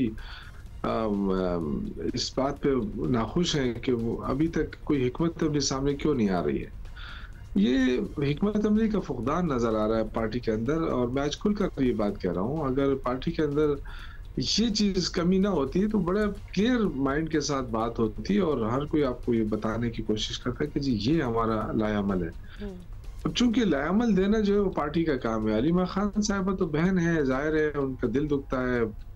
वो जो कह रही है वो उनके अपने जज्बात भी हो सकते हैं, लेकिन पार्टी की हायरार्की जो है वो तो इमरान खान ने नामजद किया है ना। पार्टी के सदर, जनरल सेक्रेटरी या जो और लीडरशिप है वो तो इमरान खान ने नामजद किया है या मुंतखब किया है, तो जाहिर है फैसला उन्होंने ही करना है। अब हम बहुत ज्यादा चीखें कि जी हमने इमरान खान के लिए हमें परेशानी है, हम इमरान खान के लिए तहरीक चलाना चाहते हैं, लेकिन जब तक तहरीक का ऐलान बैरिस्टर गौर नहीं करेगा तो मुझे नहीं ख्याल है कि कोई भी तहरीक इस तरह खुद शुरू होगी। हाँ, जुनैद अकबर कह तो रहे हैं हम इस्लामाबाद की तरफ एक मरतबा फिर मार्च करेंगे। अच्छा शौकत साहब, आपको क्या लगता है अब ज़मीनी हक़ाइक़, पाकिस्तान की सूरत हाल भी ज़रा तब्दील हुई है, ज़ाहिर है हुकूमत भी पहले से ज़्यादा पुरएतमाद है, अभी एक जंग जीती है, माशी एतबार से भी कुछ बेहतर खबरें ही सामने आ रही हैं। आपकी क्या राय है, एक और एहतजाज से, किसी एहतजाजी तहरीक से मसला हल हो जाएगा या अब सिर्फ मुज़ाकरात पर ही फोकस करना चाहिए? और चलिए, अलीमा खान साहिबा ने एक बहन की हैसियत से कहा, लेकिन जैसा वो कह रही हैं कुछ लो और कुछ दो की बिना पर, उसी पे तवज्जो मरकूज रखते हुए आगे बढ़ा जाए। मेरे ख्याल से अलीमा खान साहिबा ने बिल्कुल सही कहा है। वो जो उन्होंने जो सही नुक्ता है ना वो हिट किया है कि आखिर वजह क्या हो सकती है कि इतने केसेस थे नवाज शरीफ के खिलाफ, सब कुछ आज वो आके आराम से बैठा हुआ है। तो ठीक है, कंप्रोमाइज की बात तो अलग होती है, कंप्रोमाइज नहीं चाहिए, इमरान खान नहीं करेगा, लेकिन बात तो सामने आनी चाहिए ना कि वजह क्या है कि उनको में रखा है और एस्टेब्लिशमेंट जो है वो मुज़ाकरात नहीं चाहती। तो ये तो उनका हक था, उन्होंने सही बात की है, लेकिन जो पार्टी पॉलिसी होनी चाहिए ना, वो एक तरफ मुज़ाकरात, दूसरी तरफ तहरीक, लेकिन वो तहरीक नहीं जो हम आके कहें कि जी हम डंडे भी लाएंगे, हम पत्थर भी लाएंगे, गुलेल भी लाएंगे। मेरे ख्याल से कि हमें इस चीज़ों से अवॉइड करना चाहिए, हमें एक पुरअमन तहरीक ज़रूर करनी चाहिए। और मैं जैसे पहले अर्ज कर चुका था कि जिस वक्त हम 24 नवंबर को निकले थे, अगर हमारी एक मतमली दुरुस्त होती और हम अटक के पुल पर भी बैठ जाते तो पूरा पाकिस्तान बंद था, 2 दिन और बंद हो जाता, हुकूमत घुटने टेक देती। तो सिर्फ ये नहीं होता है कि आप जाके डंडे लेके हुकूमत को डराएं, हुकूमत को डराया नहीं जा सकता ना। एक अखलाकी तौर पे हुकूमत जो है वो प्रेशर में आती है। चलिए, ये रियलाइजेशन है तो बड़ी अच्छी बात है, लेकिन अब वही वाली बात आ जाती है ना कि ये आप में रियलाइजेशन है और कितनों में है और कितनों की ऐसी सोच है। That's another important question. अच्छा, आप कह रहे थे ना वजह क्या है, वजह क्या है कि दीगर लोगों का भी आपने हवाला दिया। सर, आपको नहीं लगता कि आपका जो सोशल मीडिया है वो इस मामले में एक बहुत बड़ी रुकावट है? आपके जो हामी यूट्यूबर्स हैं वो इस मामले में एक बहुत बड़ी रुकावट है, क्योंकि आप लोग पार्टी की सतह पे उनसे लाताल्लुकी का भी ये ऐलान नहीं करते, जिसमें आपके अपने पार्टी लीडर्स भी शामिल हैं, शहबाज गिल एटसेट्रा एटसेट्रा। मतलब जहां एक तरफ फिरौनियत, यजीदियत, बादशाहत, इस तरह के अलकाबात इस्तेमाल किए जाते हैं, तो फिर बातचीत की राह कैसे निकल सकती है? देखिए, ये पार्टी पर डिपेंड करता है। मैं तो यही अर्ज कर रहा हूँ कि पार्टी की जो लीडरशिप है उनको क्लियर कट मौक़िफ़ के साथ सामने आना चाहिए। हमें फर्स्ट प्रायोरिटी जो है वो इमरान खान की जिंदगी है, इमरान खान को बाहर निकालना है। उसके बाद देखेंगे, वो हमारा लीडर है, हम सारी बातें करते हैं तो उनके इर्द गिर्द सारी चीजें चलती हैं कि अगर वो होंगे तो सारी चीजें होंगी ना, वरना ये इस तरह की पार्टियां तो और भी बहुत सारी हैं। लेकिन फर्क सिर्फ ये है कि हमारा लीडर इमरान खान है। अब उसको कैसे रिहाई मिलती है, कैसे करते हैं, ये पार्टी को चाहिए कि वो इस पर कोई संजीदगी से बात करे, गौर करे। ये तो नहीं है कि जाए मिले, मुलाकात करें, बाहर आए, प्रेस टॉक करें। ये चीजें अब और नहीं चल सकती हैं। देखें, लोगों के अंदर लावा पक रहा है, लोग, आप अंदाजा नहीं है कि हमारी पार्टी के जो वर्कर्स हैं वो किस कदर परेशान है और इन सारी सूरत हाल से। तो लीडरशिप को चाहिए कि उनको एतमाद मिले। इस वक्त जो कोई भी हिकमत अमली हमारे सामने नजर नहीं आ रही है, वर्कर्स के सामने नजर नहीं आ रही, इसलिए परेशानी बढ़ रही है। और खुदा न खास्ता ये वर्कर खुद निकले तो फिर मसले बनेंगे ना। और इसलिए पार्टी को एक क्लियर मौक़िफ़ के साथ आना चाहिए कि किसको सपोर्ट करना चाहिए, हमारा मौक़िफ़ क्या होना चाहिए। अगर उस मौक़िफ़ के साथ सोशल मीडिया चल सकता है तो ठीक है, नहीं है तो उसको डिसोन करना चाहिए। बहुत आपने सही बात की है शौकत साहब, और ये हो जानी चाहिए, बिकॉज ये काफ़ी अरसे से बात चल रही है और अगर हम पहले स्टेटमेंट्स की बात कर रहे थे ना कि जी इधर से भी स्टेटमेंट आ रही है, उधर से भी आ रही है, और फिर उसको उसकी वजाहत और एक्सप्लेनेशन देनी पड़ती है। सोशल मीडिया पे उसके ऊपर जो बातें होती हैं वो और कॉम्प्लिकेट करती हैं चीज़ को, तो डेफिनेटली अगर उनको भी कंट्रोल कर लिया जाए अच्छी बात। तो शौकत साहब, अब जुनैद अकबर साहब कह रहे हैं कि जी एक बहुत बड़ी तहरीक की तैयारी हो रही है जिसको लीड करेंगे अली अमीन गंडापुर। ये क्या फुल एंड फाइनल आपका मतलब एक जो अनाउंसमेंट होती है कि ये बहुत इम्पॉर्टेंट वाली तहरीक है, बट हम उसको फिजल आउट होते हुए देखते हैं हर बार बिला नागा यही होता है। इस पर क्या मुख्तलिफ हम एक्सपेक्ट करें कि आप उठेंगे ही नहीं कि जब तक आपको आपके हक में फैसला नहीं मिलेगा, और दीगर सूबों का क्या कंट्रीब्यूशन और क्या रोल होगा उसमें? पंजाब में आपको पता है आपके मुश्किलात है, वहाँ पे कोई ऐसा पार्टी का स्ट्रक्चर बचा नहीं है, सिंध में भी कुछ नहीं है, कराची में भी कुछ नहीं है। जी देखिए, पार्टी तो मौजूद है, वर्कर मौजूद है। अगर आप लीडरशिप की बात करते हैं तो उस पर मैं कुछ नहीं कह सकता, लेकिन वर्कर्स मौजूद हैं। और जो लोग कहते हैं कि जी पंजाब नहीं निकल रहा, पंजाब ने जितनी कुर्बानी दे रही है, अब आप देखें पंजाब के जितने लीडर्स हैं, शामुल कुरैशी साहब हैं, यास्मीन राशिद साहब हैं, चीमा साहब है, महमूद रशीद साहब है, एजाज चौधरी, ये बड़े बड़े नाम हैं पार्टी के, ये सारे जेल में हैं। तो डेफिनेटली असर तो पड़ेगा। शौकत साहब, माजरत के साथ जब वर्कर्स निकलते हैं तो फिर कभी कभार आप उनको निगेट भी कर देते हैं, डिसहोन भी कर देते हैं कि ये हमारे वर्कर्स नहीं है। केस इन पॉइंट 9 मई को जो हुआ था, तो सिर्फ वर्कर्स का होना और फिर उनकी ओनरशिप ना लेना, अगर वो कुछ ऐसा कर दे तो ये भी तो एक कंफ्यूजिंग बात है ना। वर्कर पे डर जाता है ना। पार्टी को जो है ना क्लियर कट पॉलिसी देने की जरूरत है। जो जो जो जहां से आना चाहे वो आएगा, लेकिन हमें इस दफा जो भी तहरीक चलानी है वो एक ऐसी तहरीक होनी चाहिए जो एक 2-3 दिन तक मोहित ना हो।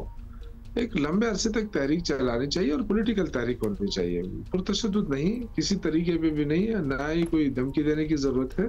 ये हमारा मुल्क है, हमारा हक है, जो हमें आईनी हक मिला है उस हक के तौर पर सर, ये आपकी ज़ाती राय है या आपकी क़यादत की भी यही राय है? ये जरा हमें समझा दें। मैं तो क़यादत से तो मैं यही तो मैं अर्ज कर रहा हूँ कि क़यादत की तरफ से क्लियर कट मौक़िफ़ आना चाहिए। और क़यादत जो है वो इस वक्त बैरिस्टर गौहर है। अब हम यहाँ से कुछ भी बात करें, लेकिन वो जब तक बात नहीं करेगा, जब तक वो अनाउंस नहीं करेगा। जुनैद अकबर और वज़ीर आला वगैरह जब मुशावरत करते हैं तो आप जैसे पुराने लोग इस मुशावरत में शामिल होते हैं या आपसे नहीं है कोई राब्ता इन लोगों का? देखिए, हम बदकिस्मती से हमें तो एक साइड पे कर दिया गया है ना कि हम तो पता नहीं पुराने हैं, तो जाहिर है पुराने चीज़ों को तो वैसे भी साइड पे कर दिया जाता है। हालांकि 96 से हूँ, और जिन लोगों ने इलेक्शन लड़ा था पहला 97 का चिराग के ऊपर, तो उनमें से मैं और असद कैसर रह गए हैं, बाकी तो कोई है भी नहीं पार्टी में। लेकिन बदकिस्मती है कि हमें तो जरूरत भी नहीं है, खैर कोई इशू नहीं है हमें, लेकिन अपना कोई लाएमल देना चाहिए उनको और सामने आना चाहिए। ये बहुत अजीब सी बात है कि हम रोज आके बात करते हैं, हम ये करेंगे वो करेंगे, इस पे वर्कर्स अभी बहुत ज्यादा यानी गैर मुतमईन नजर आ रहा है, और ये बड़ी खतरनाक बात है। मैं आपको सही बता रहा हूँ, अगर वर्करों के अंदर ये लावा पकड़ा और तो नहीं पता, लेकिन खैबर पख्तूनख्वा के अंदर मैं बिल्कुल इस चीज का वो कर सकता हूँ। शौकत साहब, वो डेफिनेटली लावा पक तो इसलिए भी रहा होगा बिकॉज कोई डायरेक्शन ना मिलना और कंफ्यूजन बढ़ते चले जाना में ऑब्वियसली एक डिसकंटेंटमेंट तो होती है। वर्कर तैयार है कुछ करने को, लेकिन क्या करना है ये उसको पता नहीं है, तो ये definitely this is a very difficult thing. एक साथ और चीज़ बता दें, एहतजाज की जो बात हो रही है, क्या आपकी अलाइंसेस वगैरह जो हैं अचकज़ई साहब, मतलब इन सारों से आपकी मुशावरत हो गई है? Are they going to be a part of this एहतजाज आप लोगों के साथ?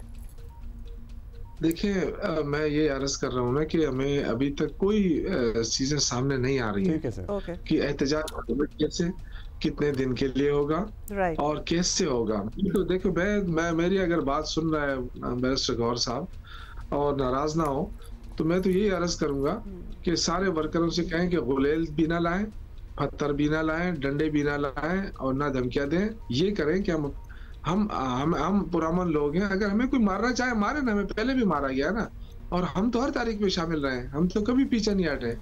लेकिन अगर उस तारीख में लीडरशिप मौजूद हो ना तो बड़ा अच्छा होगा और लोगों को कंट्रोल भी करे और पार्टी पॉलिसी से कोई भी ना जाए। जुनैद अकबर कहते हैं कि इस मरतबा भी वज़ीर आला खैबर पख्तूनख्वा ही लीड करेंगे एहतजाज को। पहले भी खैर उन्होंने लीड किया था, उसका तो कोई नतीजा नहीं निकला। कुछ कल हमने खबर की थी सर, उस पर भी ज़रा आपकी राय ले लें कि जो असेंबली मेंबरान हैं खैबर पख्तूनख्वा में, एक के हिस्से में ऑलमोस्ट कोई 6.5 ज़ाती मुलाजमीन आ रहे हैं जिनको भर्ती किया जा रहा है। बहुत से हो गए हैं, बहुत से नहीं हो गए। 145 शायद मेंबरान हैं और उसके ऊपर और 900 को मुलाजमीन है, जिसमें माली, खानसामे, ड्राइवर, मतलब 1 से 3 ग्रेड के दरमियान सारे आप जमा कर लें। सो ये सिलसिला भी चल रहा है साथ साथ। इस पे इंटरनली भी कुछ आवाज़ें उठी हैं, इस पे आपकी राय हम सर्टनली लेना चाहें।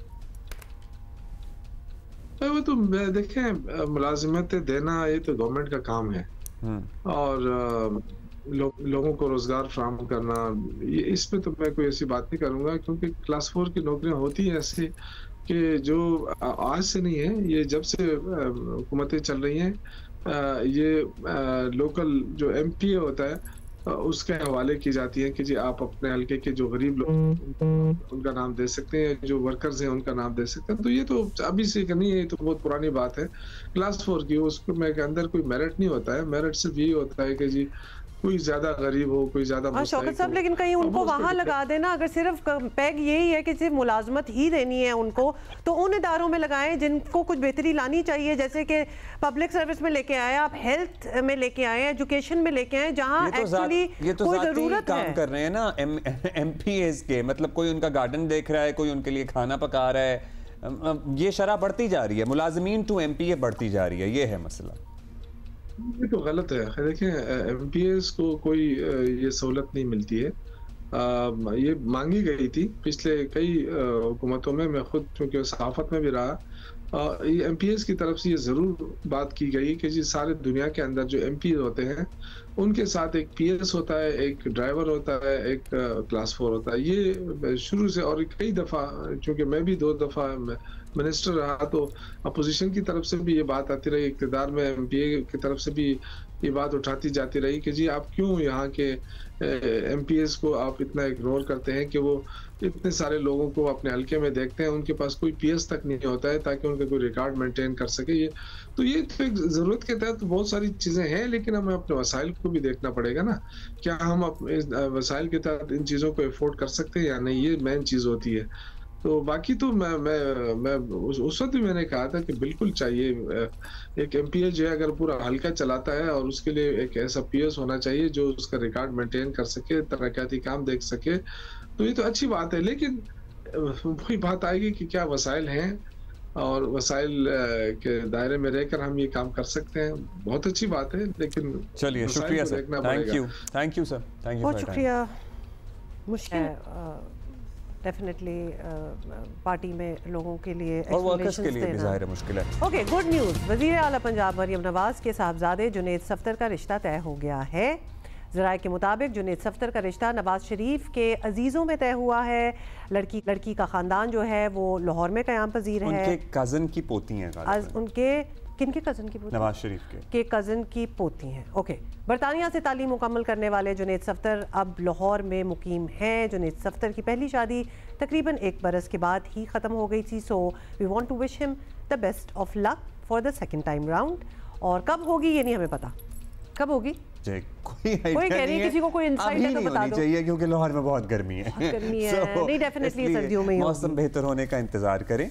और गाने शाने भी हमारे जहन में आ रहे हैं, 2-4 मतलब प्लान करें ना, कोई बिग वेडिंग होनी चाहिए, बिकॉज बाकी मुल्क ने बड़ा एंजॉय किया था वो सारा सोशल मीडिया पे देख के। सो दिस इज अनदर मौका for everybody. Okay, moving on. और नहीं, यू मूव ऑन। अच्छा, टैक्स चोरों के खिलाफ घेरा तंग करें, सोलर पैनल, ज़रूरी मशीनरी, खाद वगैरह से टैक्स सस्ता वापस लें, टैक्स नेट में इजाफा करें, और कुछ और चीज़ें हैं जिन पर टैक्स बढ़ाएं। IMF ने हुकूमत के सामने ऐसे कई मुतालबात रखे हैं जिनमें से कुछ यकीनन मानने वाले हैं, बहुत पहले शायद इनमें से कुछ चीज़ों को तो हो जाना चाहिए था। दूसरी तरफ IMF की कुछ तजावीज़ ऐसी हैं जिन पर अमल हुआ तो मिडिल क्लास, कम आमदनी वाले तबके के लिए नई मुश्किलात पैदा होंगी। IMF ने पाकिस्तानी हुक्काम पर जोर दिया है कि टैक्स चोरी के खिलाफ सख्त इक़दाम किए जाएँ। टैक्स चोरों पर जुर्माना 5 लाख से बढ़ाकर 50 लाख रुपये किया जाए। इस जुर्म पर फौजदारी मुकदमात कायम करने के लिए भी कहा गया है। ये वो चीज़ें हैं जो पाकिस्तान को वैसे ही करने की ज़रूरत है। यस, मतलब कि ठीक है, शायद इतने थोड़ा सा इसको सॉफ्टवेयर कर लें या ना करें, actually this is also fine, क्योंकि कितनी बार हम पूरे मुल्क को बताएंगे कि टैक्स देना ज़रूरी है। मतलब कौन सा मुल्क आप एक्सपेक्ट कर सकते हैं तरक्की करेगा अगर टैक्स ना कलेक्ट हो रहा हो? और यहाँ तो आपको पता है हमारी शरह जो है टैक्स देने वालों की वो इट्स अ जोक। IMF ने सोलर पैनल्स, शमसी तवानाई के आलात, ज़रूरी मशीनरी, खाद स्प्रे और दीगर चीज़ों पर GST लगाने या मौजूदा शरह बढ़ाने पर भी जोर दिया है। और अगर ऐसा होता है तो जाहिर है कि इससे ज़राई पैदावार की लागत बढ़ेगी और नतीजे में अजनास महंगी होंगी और जिससे हर आदमी मुतासर होगा। अल्टीमेटली ये पब्लिक पे ही आएगी बात। IMF ने लग्जरीज़ अशाया का दायरा जो है वो बढ़ाते हुए बाज़ चीज़ों पर 25% से ज़्यादा टैक्स आयद करने की तजवीज़ दी गई है और ये बात भी आवाम की समझ में नहीं आती क्योंकि जिन चीज़ों को लग्जरीज़ में शुमार किया जाता है उनमें बाज़ चीज़ें जो हैं वो घर घर की ज़रूरत है, तो वो इतने लग्जरी आइटम। शहबाज राना है हमारे साथ, सीनियर सहाफ़ी, उनसे ज़रा और इंसाइट लेते हैं कि क्या चल रहा है। राना साहब, बताया जा रहा है कि IMF टैक्स नेट में इजाफा ना होने, टैक्स चोरों के खिलाफ काबिल ज़िक्र कार्रवाई ना होने पर ज़्यादा खुश नहीं है और हुकूमत से टैक्स नादहिंदगान के खिलाफ सख्त कार्रवाई का तरीक़ाकार बनाने का कह रही है। सो क्या ये शिकायत हमारे लिए सरप्राइजिंग होनी भी चाहिए? जी बिस्मिल्लाहिर्रहमानिर्रहीम। देखिए, लगता है ऐसे है कि IMF भी जो है ना वो जहाँ तक बात आती है कि टैक्स बेस को ब्रॉडन करना है, नए लोगों को टैक्स के दायरा कार में लाना है, ताजरों से टैक्स इकट्ठा करना है, एग्रीकल्चर शोबे से जो है वो टैक्स इकट्ठा करना है, ये उसके लिए अब एक लगता है statement for the sake of statement बन गई। IMF भी मुझे इस केस में ज़्यादा संजीदा नज़र नहीं आ रहा। अगर IMF संजीदा होता तो जो एक IMF के प्रोग्राम के तहत एक बहुत बड़ी शर्त थी उनकी कि ताजरों से अंडर द ताजिर दो स्कीम 50 अरब रुपया इस माली साल में लेना है, जिसके अगेंस्ट सिर्फ 35 से 40 लाख रुपए आया, तो IMF इस चीज़ का नोटिस लेता, इसमें हुकूमत से कोई सीरियस काम करने की कोई जो उसके ऊपर कोई कदम मजीद लगाता, लेकिन IMF ने ऐसा कुछ नहीं किया। बस एक और जो स्ट्रक्चरल बेंचमार्क जो है, एक और नई शर्त जो है वो प्रोग्राम में डाल दी गई, जिसका मकसद है कि इंस्टेड ऑफ के ताजिर दो स्कीम के तहत सारा पैसा इकट्ठा किया, जब क्यूमुलेटिव जितनी भी टैक्सेस की कलेक्शन होगी ताजरों से उसके रिलेटेड इन्होंने एक बेंचमार्क जो है वो प्रोग्राम में ऐड किया है। तो उसमें तो अगर GST आपने और मैंने पे किया तो वो भी उसकी क्यूमुलेटिव कलेक्शन में आ जाएगा, क्योंकि ताजरों ने वो इकट्ठा करके हुकूमत को दे दिया। तो इसमें मुझे कोई फ्रैंकली इतना ज़्यादा IMF की तरफ से हुकूमत के ऊपर प्रेशर नहीं लग रहा। अगर होता तो फिर उसी तरीके से जैसे बिजली की कीमतों में इजाफा होता है, जिस तरीके से गैस की कीमतों में इजाफा होता है, जिस तरीके से पेट्रोलियम लेवी की कीमत में इजाफा होता है, जिस तरीके से तनख्वाहदार तबके के ऊपर टैक्स में इजाफा होता है, और हुकूमत की जो कोशिश है कि कुछ थोड़ी बहुत रिलीफ IMF से लेकर तनख्वाहदार तबके को दे दे, तो उसी तरीके का एक प्रेशर जो है वो ताजरों के हवाले से भी आता है कि आप टैक्स बेस को ब्रॉडन करें। अब तो हुकूमत ने भी बात करना छोड़ दिया टैक्स बेस को ब्रॉडन करने का। जब हम FBR के लोगों से बात करते हैं वो भी इसके बारे में कोई इतने ज़्यादा वो है वो नहीं जो एंथुसियाज्म शो करते हैं, उनका यही ख्याल है कि ठीक है जी हो रहा है, कर रहे हैं। तो यहाँ पे IMF भी एट फॉल्ट है। जिस तरीके से दबाव हुकूमत के ऊपर डालना चाहिए था ताजरों के हवाले से IMF नहीं डाल रहा, जिस तरीके से रियल एस्टेट सेक्टर के हवाले से हुकूमत पे दबाव डालना चाहिए था IMF नहीं डाल रहा। अच्छा, चलिए ये भी बताइएगा कि IMF की जानिब से मुख्तलिफ अशिया पर टैक्स लगाने और कुछ पर बढ़ाने का मुतालबा भी किया जा रहा है। हम ये जानना चाहते हैं कि इस इदारे को इतना इंटरफेरेंस करना चाहिए, मतलब ये करते होते हैं IMF बाकी मुल्कों में भी? जहाँ तक IMF की मुदाखलत का ताल्लुक है, IMF हर शोबे में मुदाखलत कर रहा है। जैसे मैंने कुछ अर्सा पहले ख़बरें भी की थी कि अब तो वो लीगल मैटर्स में भी इंटरफेयर करते हैं, चाहे उसका कोई भी पर्पस हो, जो corruption and governance diagnostic assessment उसके हवाले से हो या जैसे भी हो। जब चीफ जस्टिस ऑफ पाकिस्तान से उनकी मुलाकात होगी, हर इदारे में जाके वो बैठ के बात करते हैं। तो ये एक कोई मेरे लिए कोई हैरान कुन बात नहीं है कि इस किस्म की जो डिमांड्स हैं, एसेंशियली अगर आप देखें तो बजट जो है इस वक्त ना तो FBR में बन रहा है, ना फाइनेंस मिनिस्ट्री में बन रहा है। बजट जो है इनफैक्ट उसका जो भी यहाँ पे प्रपोजल्स बन रहे हैं, जब तक IMF उसको वाशिंगटन में वेट नहीं करता उन प्रपोजल्स को हुकूमत एक्सेप्ट नहीं कर सकती। और जब IMF की तरफ से कोई डिमांड आ जाती है जो कि सीरियस होती है, वो उस तरह की डिमांड नहीं होती जैसे कि ताजरों वाली है कि ताजरों को के ऊपर आप टैक्स लगाएं, तो हुकूमत को उसको मानना पड़ता है। ये पाकिस्तान के केस में IMF की जो मुदाखलत है वो ज़रूरत से ज़्यादा इसलिए भी है कि हमारे जो ब्यूरोक्रेट्स हैं, हमारे वो पॉलिसी मेकर्स हैं जो IMF से निगोशिएट करते हैं, मुझे ये लग रहा है कि पिछले 3-4 साल के अरसा में IMF को पाकिस्तान में स्पेस बहुत ज़्यादा दे दी गई। इवन के हुकूमत की मीडिया कम्युनिकेशन स्ट्रेटजी क्या होगी उसको भी IMF जो है वो डिक्टेट करता है, और हमारे जो लोग हैं बड़े खामोशी से उसकी इस किस्म की बातें मान लेते हैं। अभी भी जो IMF का स्टाफ लेवल उसकी जो रिपोर्ट रिलीज़ हुई थी उसमें जो 11 नई शराइत थी वो हुकूमत के लिए तो मेरा ख्याल है कि एक हैरान कुन ज़रूर इसलिए होनी चाहिए थी कि इतनी ज़्यादा शराइत एक रिव्यू के बाद आना भी एक शो करता है, और जिस किस्म की नई शराइत जिन जिन शोबों में आ गई हैं तो आपका माइक्रो मैनेजमेंट जो है सारी वो IMF के हाथ में चली गई है। अच्छा शहबाज साहब, ये हुकूमत टैक्स नेक बढ़ाई है तो मुश्किल ही नज़र आता है, लेकिन इन्हें रेवेन्यू तो बढ़ाना ही है। सो उसके लिए क्या करते नज़र आ रहे हैं? फिर तनख्वाहदारों को और निचोड़ा जाएगा, इंडस्ट्रीज पे और टैक्स लगाया जाएगा, क्या होगा? मुझे अभी भी उम्मीद है, मेरी एक्सपेक्टेशन है कि प्राइम मिनिस्टर शहबाज शरीफ साहब इसको काफ़ी सीरियस ले रहे हैं, फाइनेंस मिनिस्टर मोहम्मद औरंगजेब साहब भी इस चीज़ को काफ़ी सीरियस ले रहे हैं। तो आई स्टिल होप कि कुछ ना कुछ जो रिलीफ है तनख्वाहदार तबके के लिए आ जाएगी, but that will not be sufficient. दो चीज़ों को देखने की ज़रूरत है। एक तो IMF की तरफ से जब ये डिमांड हुकूमत को आती है कि अगर आपने किसी सेक्टर को रिलीफ देना तो उसका ऑल्टरनेट हमें टैक्स बताएं, ये एक अनजस्टिफाइड डिमांड है। अगर एक शोबे के ऊपर टैक्स का जो बर्डन है वो 50 रुपये बनता है तो सिर्फ उसके ऊपर इसलिए 100 रुपये का बर्डन डाल दिया जाए कि कहीं और से हुकूमत टैक्स इकट्ठा नहीं कर सकती। मेरा ख्याल ये IMF की एक इनएफिशिएंसी एंड रॉन्ग अप्रोच है कि उनको भी एक इजी टारगेट मिल गया जहां से आराम से पैसा मिलता है वहां से निकाल लेते हैं। Point number 1। पॉइंट नंबर 2, अब इसमें FBR की भी मुझे थोड़ी सी सुस्ती लग रही है। FBR ने भी बहुत सारी जगहों पे जहां भी इसको पता है कि इसके लिए टैक्स इकट्ठा करना मुश्किल है, रियल एस्टेट का शोबा है, आपके ताजरों का शोबा है, आपके बाकी और बहुत सारे सेक्टर्स ऑफ द इकोनॉमी है जहां पे ये नहीं जाके काम करना चाहते, तो इनको भी एक ईजी टारगेट जहां से मिलता है उसके ऊपर जब टैक्स इनको मिलना शुरू हो जाता है डायरेक्टली या इनडायरेक्टली, और जब हुकूमत की तरफ से इंस्ट्रक्शन भी आती हैं कि आप इस बात करें IMF सर इस पर कुछ रिलीफ लेने की कोशिश करें, तो उस तरीके से बात जो मेरी इतला है FBR भी IMF से नहीं करता। तो लगता है ऐसे ही है कि जिन तबकों के ऊपर पहले से ज़्यादा बोझ है उन पर बोझ या थोड़ा सा बढ़ेगा या थोड़ा सा कम होगा या उतना ही रहेगा, और टैक्स पे ब्रॉडनिंग करने की उम्मीद है कि तनख्वाहदार तबके को कुछ मिल सकता है इस मरतबा। बहुत शुक्रिया आपका शहबाज जाना।